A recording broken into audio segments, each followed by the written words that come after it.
New logo, new intro, new championship being introduced, new rivalries going forward, new superstars making their debut, and a new women's champion. I think I like the new Raw. Attention. Do I have everybody's attention now? What's up, jabroni? Steven here, and welcome to What We Learned, the show where I tell you guys what I learned from something that I watched. Think of it as a review with a bit of a twist. Pretty much on today's show, we're going to be talking about Monday Night Raw, the beginning of the new era. The new era that we thought started a while ago actually starts today. Because like I said in my intro, we got a new logo, new intro, new championship. I mean, this felt like the beginning of an actual new era. And a whole lot of shit happened, and it was actually really good. Like, I'm actually shocked at how much fun Monday Night Raw was and how different it actually felt. It felt like a really amazing show. The format felt different. It felt like they were catering to the fans. It was amazing. Like, Monday Night Raw was amazing almost from beginning to end, and I almost enjoyed the entire thing. Like, I am shocked right now at what happened, and so many great moments happen. So let's start at the beginning. Stephanie McMahon and Mick Foley come out and address the entire locker room right on stage. They tell them that Raw is going to introduce a new championship, which is what we figured it was going to be. They want to tell them that there's going to be a new way of looking at Monday Night Raw, give new incentive, make Monday Night Raw great again, essentially. They tell them that the new title is going to be called the WWE Universal title. Okay. Devaluing the SmackDown title, and then this name is just awful. It's like when they had the Undisputed title. It was awful, but whatever. We got a new title, which made sense, and that Seth Rollins was automatically going to be in the SummerSlam pay-per-view to defend this title. Okay, makes sense. Then what we got was two fatal four-ways to determine who is going to fight in the main event of the night to determine who goes against Seth Rollins at SummerSlam. In the first wave of the fatal four-way, we had Cesaro, Kevin Owens, Rusev, and Finn Balor. Automatically, that's an amazing matchup. We love to see that. We're like, holy shit, all four of these men are incredible in the ring. It's going to be amazing. In the next Fatal 4-Way match, we had Roman Reigns, Sami Zayn, Chris Jericho, and Sheamus. Not the greatest four members, but two of them are pretty good, and two other ones can sell and do their job well enough. They also said Charlotte was going to be defending her championship title against Sasha Banks.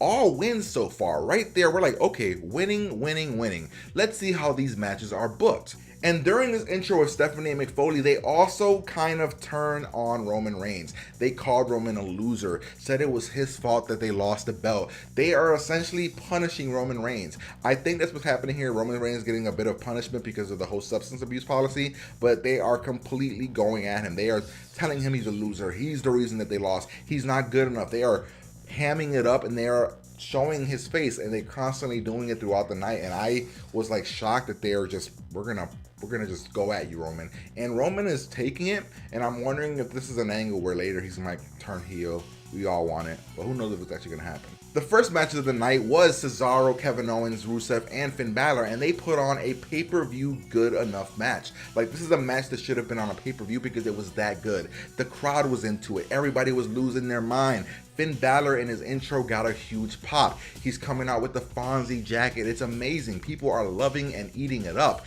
And the right man won. Finn Balor ends up winning this match. Shocked me, but hey, Finn Balor won. It makes sense because they picked him so high in the draft. We were worried before, and now it looks like no, management is going to thrust Finn Balor into the mainstream, into the limelight, and he is going to be a top player. So right there, Finn Balor wins in a phenomenal match with these other three competitors, and I thought it was the right choice, and I absolutely loved it. I was super into it, and this is giving the wrestling fan, not the casual viewer, the wrestling fan, what they want. They want Finn Balor to be up there.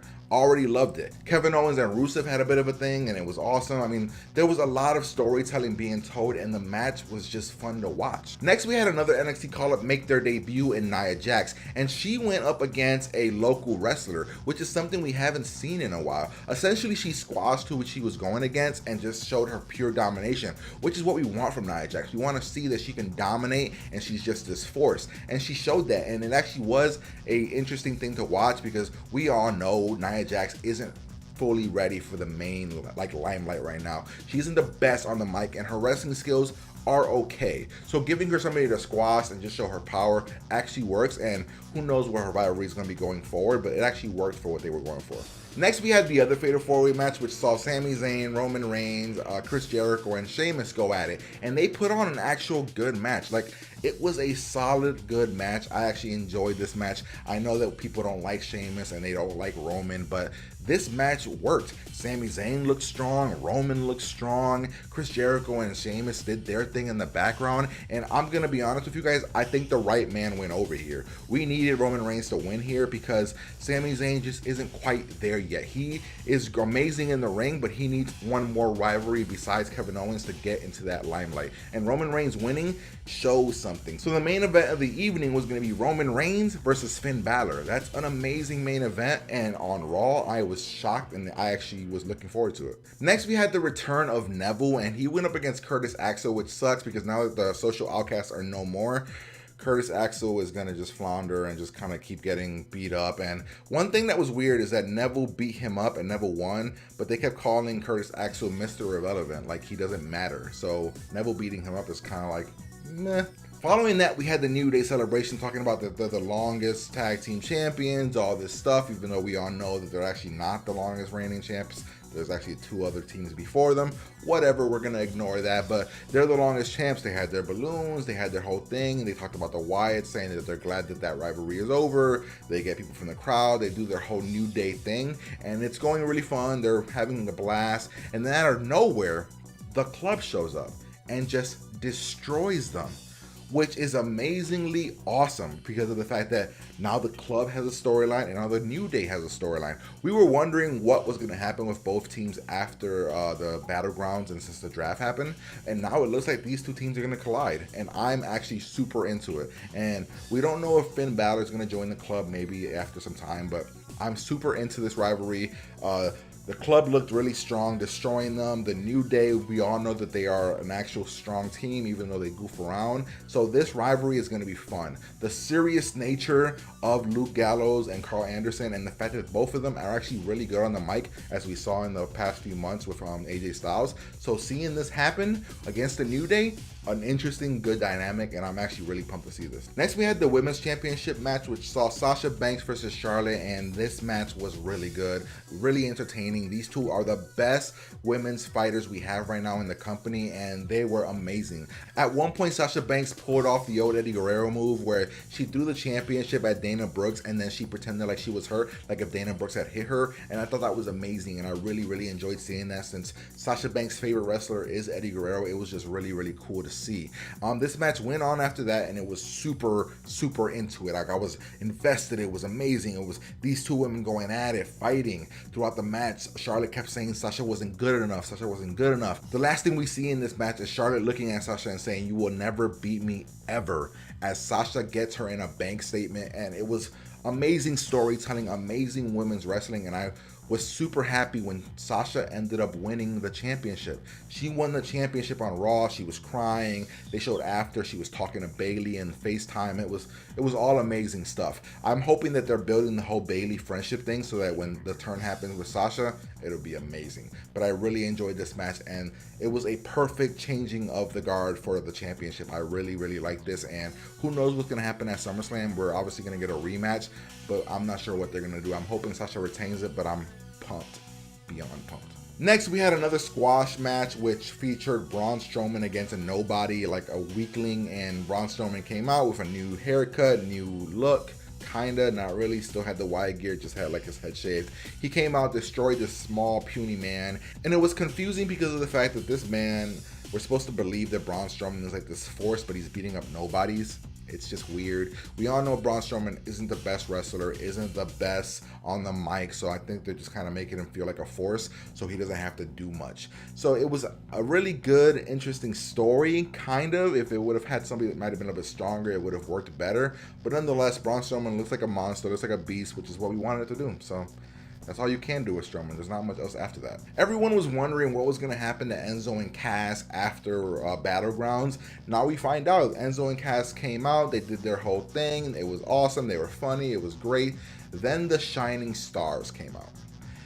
And this is what I was worried about, guys, because as I mentioned in my biggest losers of the draft is the fact that there's not a lot of wrestlers on both divisions. So Enzo and Cass are going against the Shining Stars. Really? Look, the Shining Stars as wrestlers are actually really good. They can wrestle, they're great wrestlers, but their gimmick doesn't work and they don't feel like a threat. So essentially Enzo and Cass go against them. It's a pretty good match. Like I said, the Shining Stars are good wrestlers, and as the match is going, the other tag team on the roster that comes out is the Golden Truth, playing Pokemon Go, trying to stay relevant, looking for Pokemon. They get in the ring, they're looking for Pokemon, they distract the Shining Stars, Big Cass gives them a boot, and that's the ending of the match. So I'm guessing Big Cass's finisher is the big boot. Okay, cool. I didn't know that. But yeah, this is what I was worried about. There's just not enough talent on this division right now on Raw. The division for the tag team is just going to be so up in the air because there's not depth, and now these guys are going to be in a rivalry with the Shining Stars. We'll see what happens. Maybe Carlito shows up. I don't know, but that's what we're getting. That's one of the negatives about this, is that that's what we're getting. Next, we had the main event of the evening, Roman Reigns versus Finn Balor to determine the #1 contender to go against Seth Rollins at SummerSlam. Watching this, I was worried. I was worried because I thought maybe they wanted to do Roman versus Seth again, or like a singles, because they haven't had really a singles one-on-one rivalry that went really long, and I was worried. But nope, WWE did the right thing, and they had Finn Balor go over in a really good match and looked really, really strong. Finn Balor looked amazing in this match, and for everybody that I know that hates Roman Reigns, he looked good. He did his job. He did his thing. Again, this is going into like, are they punishing him? I don't know, because right now what's happening is that he is taking the losses clean, losing. He's looking really strong, but then losing. I mean, I like that story, and Finn Balor looked really good. Finn Balor wins. The crowd eats it up. They love him. He's amazing. He's super like the underdog, but like a dominant force underdog. It's really cool. I like it. I like the Finn Balor won. We're getting him versus Seth Rollins at SummerSlam right away, setting up stories going forward. Super pumped about that. Well, there you have it, ladies and gentlemen. That's everything that we learned on Monday Night Raw, and I gotta say, it was one of the best Monday Night Raws we've had in a very, very long time. Everything went the right way. We have stories going forward. The right people won. It was a great setup episode to determine what this new era is going to be for Monday Night Raw. I really dug it. And SmackDown's going to have its work cut out for it. Like, SmackDown is going to be interesting. We're going to have to see what they're going to do, how they're going to set up their stories. We still don't have any rules or how the pay-per-views are going to happen, or even how the belts are going to happen when it comes to the smaller belts. But I really, really dig what they did. Maybe we'll see what SmackDown does. Maybe they introduce a Universal Women's Championship. I don't know. I really dug it. I had a good time, and I am actually looking forward to what's going to happen going forward. So pretty much, ladies and gentlemen, if you like this video, comment below. Let me know what you think. Hit the like button if you want to see more of this awesome stuff, and I'll talk to you guys later. Peace.